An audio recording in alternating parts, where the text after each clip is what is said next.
Former President George W. Bush chastised Russia today for alleged cyberattacks during the 2016 election. The former president spoke about freedom, security, race relations, and leadership, and denounced bullying and prejudice in politics. He spoke during a Bush Institute summit at Jazz at Lincoln Center in New York City.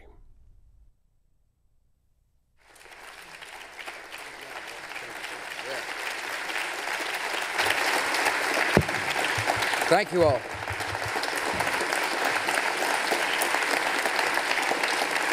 Thank you. Okay. Padilla. Gracias. Yeah. So I painted Ramon. I wish you were still standing here. It's a face only a mother could love. No, it was a fabulous. I love you, Ramon. Thank you very much for being here. And Grace Joe, thank you for your testimony. And Big Tim.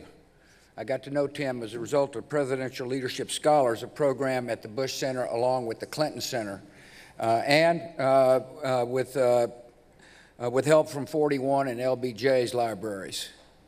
I am thrilled that friends of ours from Afghanistan, China, North Korea, and Venezuela are here as well. These are people who've experienced the absence of freedom. I mean, they know what it's like, and they know there's a better alternative than tyranny. Laura and I are thrilled that the Bush Center supporters are here. Bernie, I want to thank you and your committee. I call him Bernie. It's amazing to have Secretary Albright share the stage with Condi and Ambassador Haley. For those of you who kind of take things for granted, that's a big deal.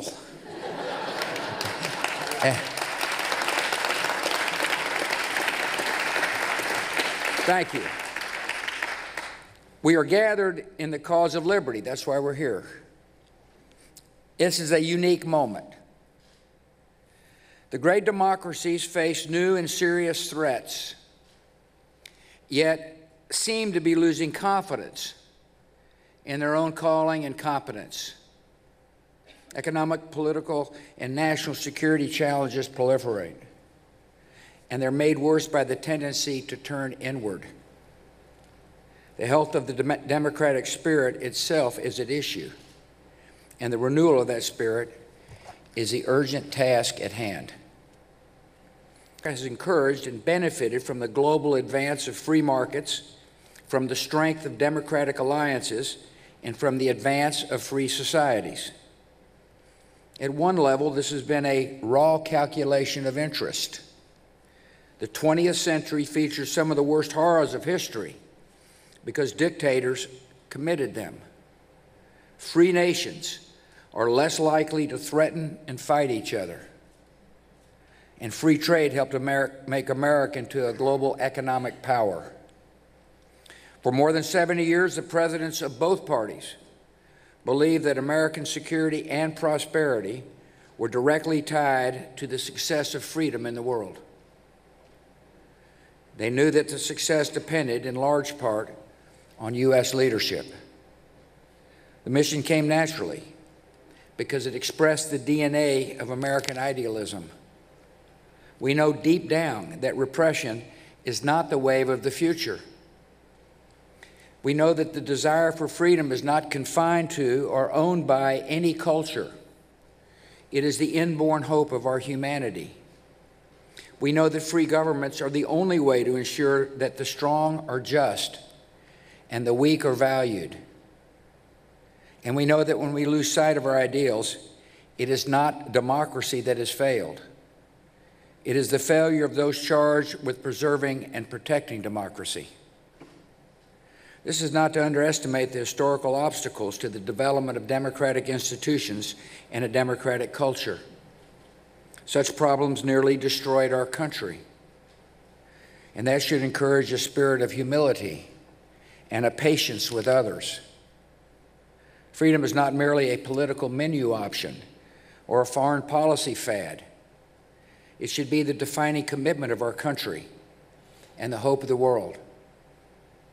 That appeal is proved not just by the content of people's hopes, but a noteworthy hypocrisy.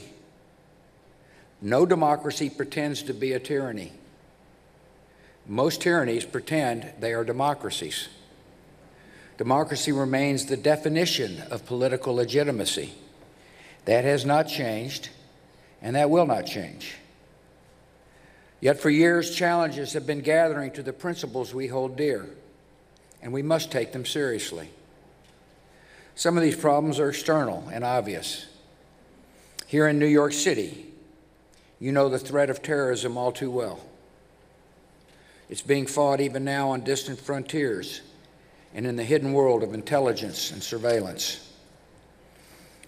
There is the frightening, evolving threat of nuclear proliferation and outlaw regimes. There's an aggressive challenge by Russia and China to the norms and rules of global order. They propose revisions that always seem to involve less respect for the rights of free nations and less freedom for the individual.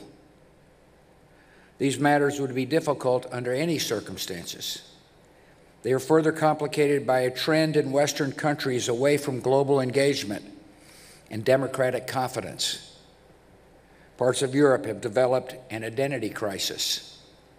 We have seen insolvency, economic stagnation, youth unemployment, anger about immigration, resurgent ethno-nationalism, and deep questions about the meaning and durability of the European Union. America is not immune from these trends. In recent decades, public confidence in our institutions has declined. Our governing class has often been paralyzed in the face of obvious and pressing needs. The American dream of upward mobility seems out of reach for some who feel left behind in a changing economy. Discontent deepened and sharpened partisan conflicts. Bigotry seems emboldened.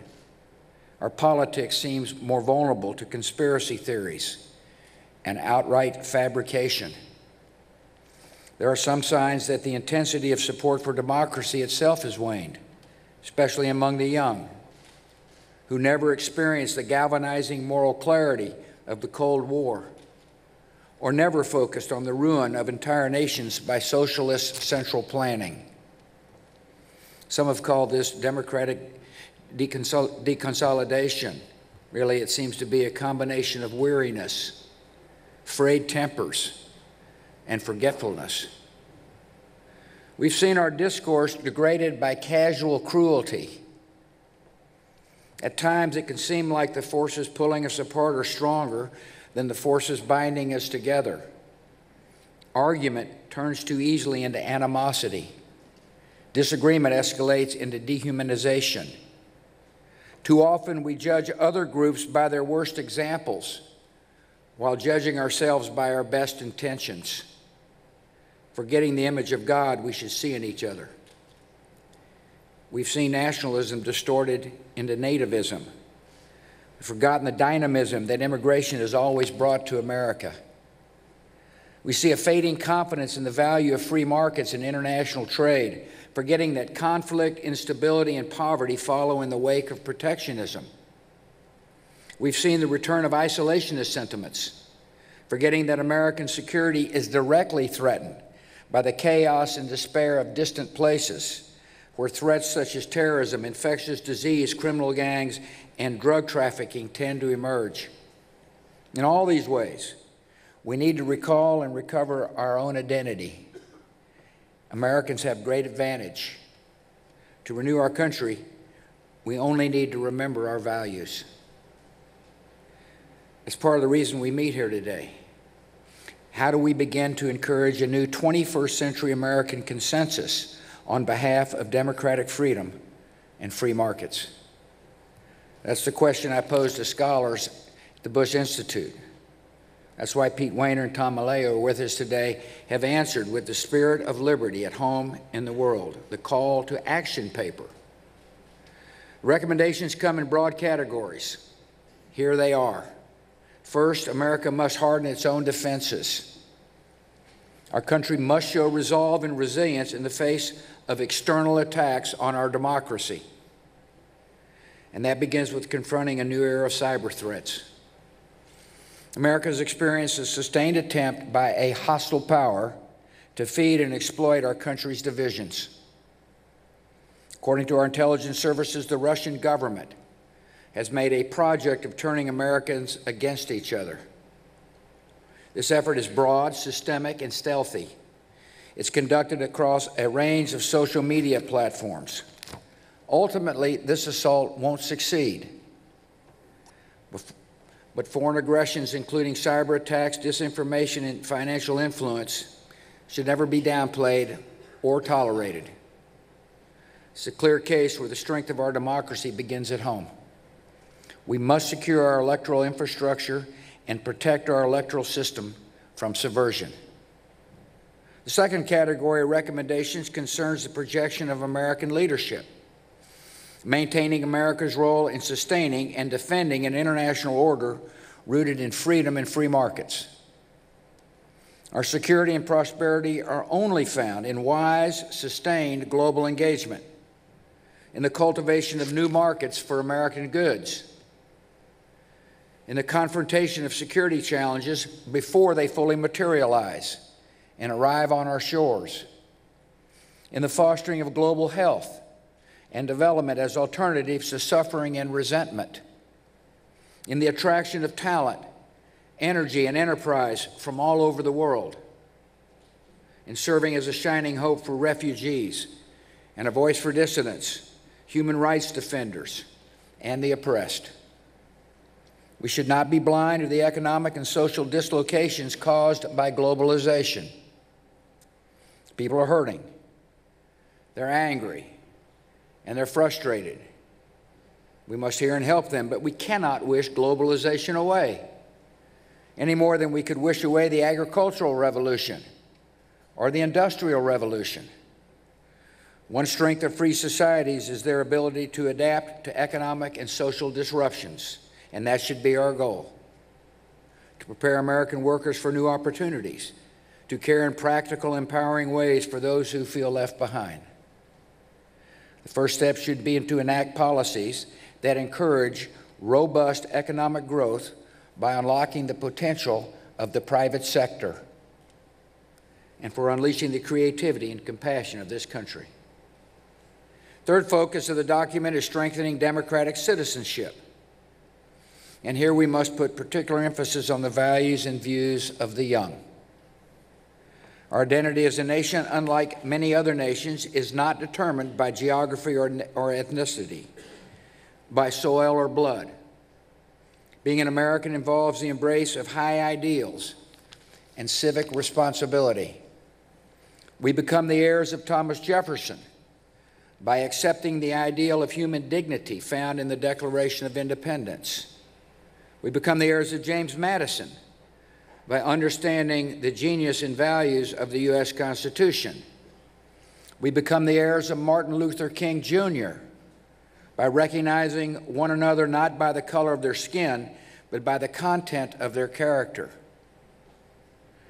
This means that people of every race, religion, ethnicity can be fully and equally American.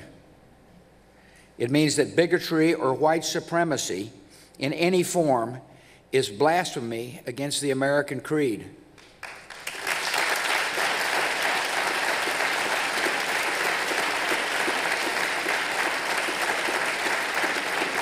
And it means the very identity of our nation depends on the passing of civic ideals to the next generation.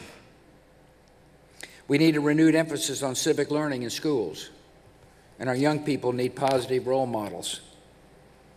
Bullying and prejudice in our public life sets a national tone, provides permission for cruelty and bigotry, and compromises the moral education of children. The only way to pass along civic values is to first live up to them. Finally, the call to action calls on major institutions of our democracy, public and private, to consciously and urgently attend to the problem of declining trust. For example, our democracy needs a media that is transparent, accurate, and fair. Our democracy needs religious institutions that demonstrate integrity and champion civil discourse. Our democracy needs institutions of higher learning that are examples of truth and free expression. In short, it is time for American institutions to step up and provide cultural and moral leadership for this nation. 10 years ago, I attended a conference on democracy and security in Prague. The goal was to put human rights and human freedom at the center of our relationships with repressive governments. The Prague Charter, signed by champions of liberty Václav Havel, Natan Sharansky, Jose Maria Aznar, called for the isolation and ostracism of regimes that suppress peaceful opponents by threats or violence. Little did we know that, a decade later, a crisis of confidence would be developing within the core democracies, making the message of freedom more inhibited and wavering. Little did we know that the repressive governments would be undertaking a major effort to encourage division in Western societies and undermine the legitimacy of elections. Repressive rivals, along with skeptics here at home, misunderstand something important. It's the great advantage of free societies that we creatively adapt to challenges without the direction of some central authority. Self-correction is the secret strength of freedom. We are a nation with a history of resilience and a genius for renewal. Right now, one of our worst national problems is a deficit of confidence. But the cause of freedom justifies all our faith and effort. It still inspires men and women in the darkest corners of the world. It will inspire a rising generation. The American spirit does not say we shall manage or we shall make the best of it.